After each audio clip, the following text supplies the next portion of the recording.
The following is a fan-based discussion. All properties discussed are property of Toei Inc., Bandai, Hasbro, and Subaru Productions. Hello everyone, welcome back to Tokucast, episode number 101. Yes, the second set of our 100 videos. Numbered videos.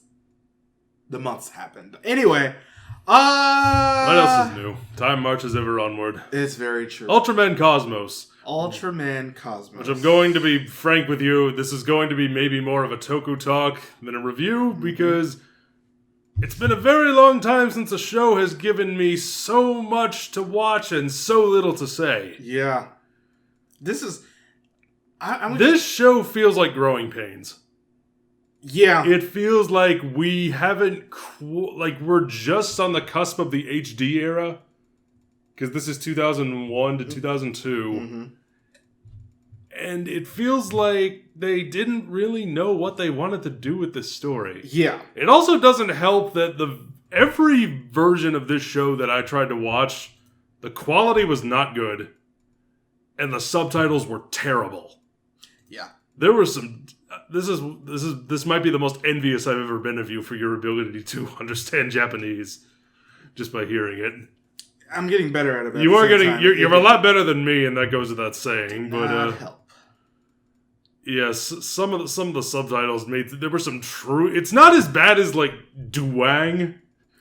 I miss Duang. It's not as bad as the Duang subs. If you don't know what I'm talking about, go to YouTube and search JoJo and Ode to Quality. It's so good. And you will see what I'm talking about. I love Duang subs. They are hilarious. Ugh. I just like hilarious for all the right reasons. They really are. They're so bad. But Ultraman Cosmos, the plot of Ultraman Cosmos... Well, hold on, before we get there. Okay. Let's talk about the opening. It's okay. It is perfect. It's okay. I wasn't a huge fan of, after every episode, we have to see early 2000s screensaver of Ultraman. Ooh, let's go ahead and talk about early 2000s screensaver, because good lord, does that CGI love to show up. It's like the limbs are too long. And the torso is too long. And the head is too small. I understand it's a show from, almost 20 years ago. It's Japanese television. They're dealing with a certain budget, certain time constraints, different resources. Doesn't change the fact that the CGI is not good. I am not one of those people who will always say practical is so much better. CGI sucks. Get that out of my stuff. No, the answer, whatever is better depends on the situation. None is inherently better than the other. I think it was more of a, this is still early 2000s. Again, that's what I said about growing pains. Yeah, it shows. It just feels like they wanted to experiment with this, but they never quite knew how to make the technology work for it. Mm-hmm. And even the stuff in suit doesn't look very good. No. It doesn't, because every shot, pretty much every action scene in this show, or even, just the regular out of suit, just like the regular stuff, is just, it's all like center frame, stand here, very basic blocking, and the 4:3 aspect ratio really doesn't help, because it makes everything look very small and cramped together. You really don't get a sense of scale in this one. No, especially because the way... You really don't. You could definitely tell that there was a weird shift in filming style, especially when it came to the actual Ultraman fights here. Like, they felt too fast on some of them. It's like they whipped by too quick. I don't know that they felt too fast. It's to me. Well, sometimes they feel too fast, but the weight that Ultraman is known for, it's not there. Because it's not just the sound design, it isn't just the weight, it isn't just the speed, it's all those things together that makes a good fight scene. Yeah, especially when you compare it to something like just a couple of years prior, Tiga, which did it fairly well. Yeah. Dyna did it fairly well. Gaia did it very well, because they just filmed in a lot of weird places sometimes. Gaia also made good use of its camera angles. Mm-hmm. There were some really interesting camera angles and uses of swooping techniques to get a good sense of scale with Gaia. With this, it's always okay, we're gonna put the camera here, and alright, you stand there, and okay, go. I will say I like some of the, especially because this one, Cosmos tried to be more of a pacifist. Yes. And I actually liked that. I appreciated that, but it's he still blew the monster up half the time. Yeah, when he couldn't pacify it through, Tai Chi, which I honestly really like seeing him fight, just because it was so, actual Tai Chi, moving the arms out of the way and the hands and tails in some case. It was just very interesting to see him fight in comparison to a lot of the other Ultras that we've seen. Yeah. However, I will say it did get a little stale. Because there wasn't a lot of variation. This show gets very stale very, very quickly. And the characters don't leave you with a lot to talk about. Yeah, yes, I know the commander was played by... Daisuke Shima, I believe is his name. Who played Red Falcon. In Live Man. Yeah. It was nice to see him again. He's rocking that early 2000s mullet. Yeah. We just saw him the year prior in the Gal Ranger 25th anniversary thing. But, yeah, this is one of those things where I'm just sitting here like, meh? It's meh for everybody. You've got our hero who kind of reminded me of a gender reverse Nausicaa, but with a lot less personality. Nausicaa from the Ghibli film Nausicaa, the Valley of the Wind. He pacifies monsters by swinging something around on the end of a chain in a very similar way. Just like his attitude towards monsters kind of reminded me of that. But you got that. You've got the Commander. You've got Ken from Jetman. That's what he reminded me of. Heavier set guy who spends a lot of time with plants. You've got the girl, whose job is to say no, call me senpai. And then you have the woman. And then you have the woman, and kind of begins and ends there. Yeah. And none of the characters throughout this entire show, there are attempts made at making them more dynamic characters, but they all just kind of fall flat. And it's weird. This is in between Gaia, which even though we didn't really like as much, those characters were set. They had set characters. They had a little bit of dynamic to them, especially the main two. And it was 2 years before Nexus. Oh, boy. Which had some amazing... we learned a lot of lessons. Yeah, those 2 years, which had amazing characterization. And then, 3 years away from Guys and Mebius. So it's just this is such a weird one. I know people who like Cosmos, and I'm saying that's perfectly fine. Yeah. I just think it's a little bit boring. I think it's a lot bit boring. Yeah, that's actually more accurate. And that leads me into the main topic of this. Actually, before we do that, can we talk about the suit, though? I like it. I do. I like that it's blue. Yeah, it is. Blue being the primary color I like a lot. Yeah, I think that's very interesting. It's got a good balance of blue and silver. Yeah, and I don't mind the red form, especially because the blue is still there on his arm. It's just one of those things that I'm just okay. And then he gets another form later on, but which again looks fine. Yeah, with the little bit of gold in the accent. Anything else you want to talk about before we move on? I'm trying to think. He has this Luna form, which he uses to trace is purple. That's a new one. That was actually a very new one. Yeah. I appreciate purple. I got nothing else. That is... Okay, moving on to our next topic, our main topic, if you will. What is the appropriate length for a show? It depends on the story that you're trying to tell. I agree 100%, because as far as I'm concerned, there is no right or wrong answer.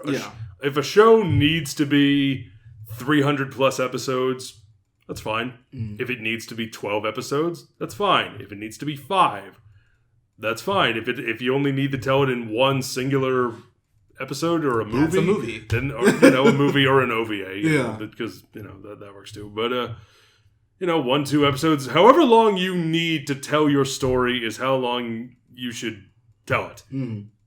This show did not need to be 65 episodes. No, it did not. One of the things that I've always liked about more modern Ultraman is the fact that there are only 20 episodes. Even if they do have a little bit of filler.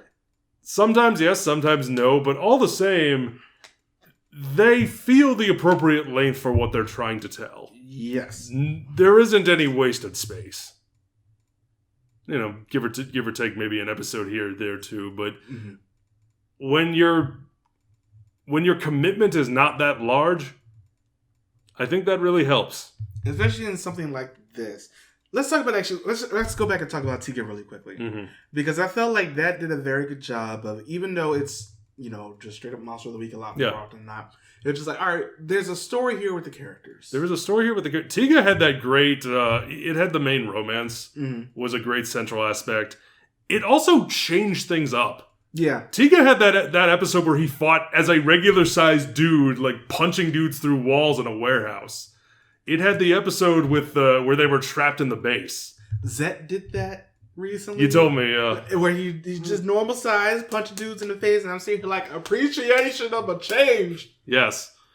And, Tiga was a show that I wasn't crazy about, but I definitely appreciated how it was able to change things up. Gaia did the same throughout thing. Its runtime. Gaia did the same thing where they had a Ghoul and Gaia fighting on that ship, and then going out and growing outside of the ship. Freaking 10 out of 10, by the way. But at least it did something to change up that dynamic. Cosmos, it's like the Nine Inch Nails song. Every day is exactly the same.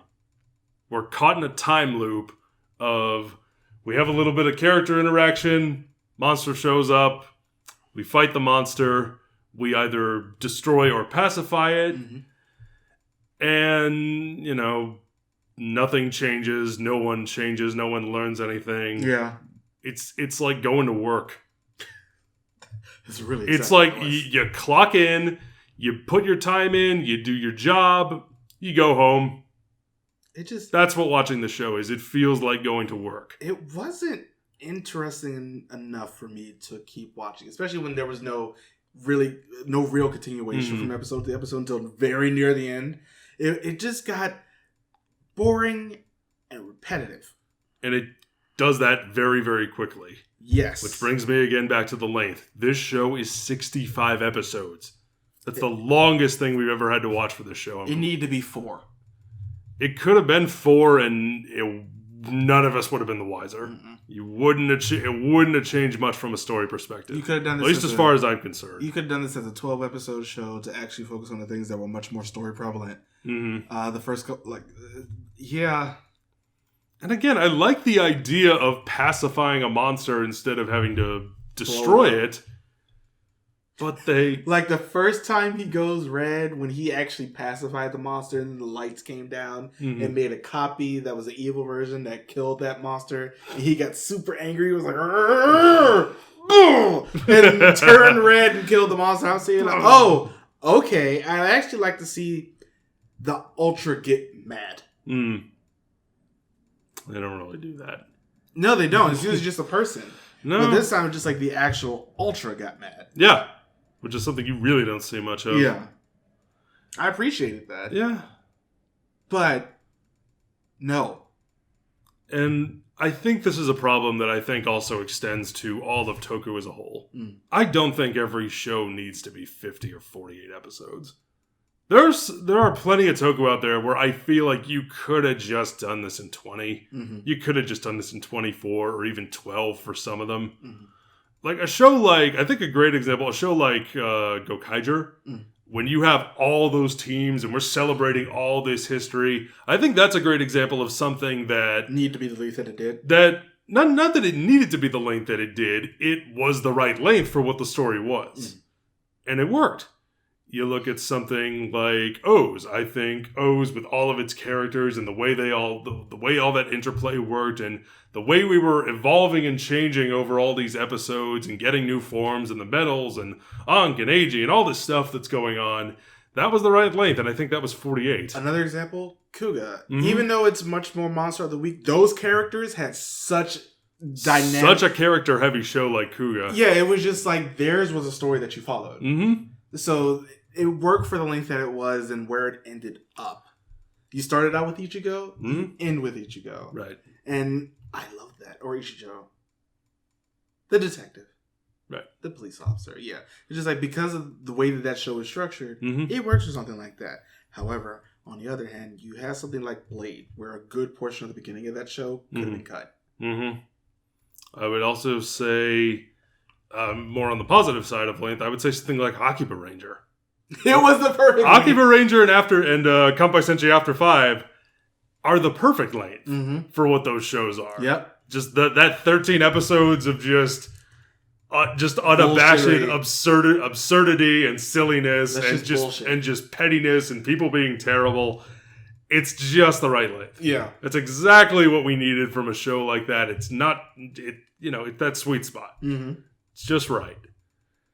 And then we have shows like Cosmos or, even a show like Nexus, which I think got cut too short. It did. It actually did get cut too short. Mm-hmm. Nexus needed a good maybe 10 It probably needed episodes. another 10 Yeah. or so because it ended at 38 and you probably needed another 10 to fully flesh out in Noah. You need to flesh out Noah more than anything else. Mm-hmm. And unfortunately the show just didn't, I guess it was the wrong time slot for that show. Yeah, it was a combination of time slot ratings. It's a whole bunch of other factors that 7 a.m. is not the time for psychological torture. Unless you're me. That's just every day. But yeah, Cosmos is just... I'm not going to say I don't recommend it, but if you want to watch it, just be aware what you're going in for. You're going in for a show that doesn't really have much of any plot. It's very Monster of the Week heavy. The characters are a little bit weak, at least to me. But if you want to watch it and watch, one that actually tries to pacify the monster, I think you can do that extremely well. They did that in Z this week, more or less, until Celebro decided, no, make my monster evil. It actually wasn't even his monster. It wasn't even his monster, just something that he affected with 2 of the cell. Okay. It was very interesting. Nice. But yeah, it's just like, if you want to watch a show like this, just be aware of what you're going into. It's still early 2000s. That CGI is a thing. Story's not really there. The characters are a little bit mad to us. And when it comes to whether or not we'll say we don't recommend, but everyone who is watching this, you always have the right to decide whether or not you want to watch it for yourself. Mm-hmm. And we're not telling you you're right or wrong for choosing to watch a show or choosing to like a show. Mm. This is just how we feel. Yeah. And if you feel differently about Cosmos or any other shows that we've discussed in this episode than we do, feel free to let us know in the comments or, drop into the Discord. Let everyone know there. Let everyone that you do or don't recommend the show. Let us know if you agree or disagree. Mm-hmm. Practice some discourse. It's healthy. Yeah. And the next one we'll be doing for 102, we'll be going back to the comics and actually finishing up the MMPR comics. So we'll figure out what to do after this. Actually, I sort of have some ideas. But we'll be going back and doing the Necessary Evil arc, which is the last arc of the MMPR comic, before they start their new arc next month. That'll do it for this episode. Don't forget to join us in all the things, and we'll see you next time. Bye, everybody. Bye.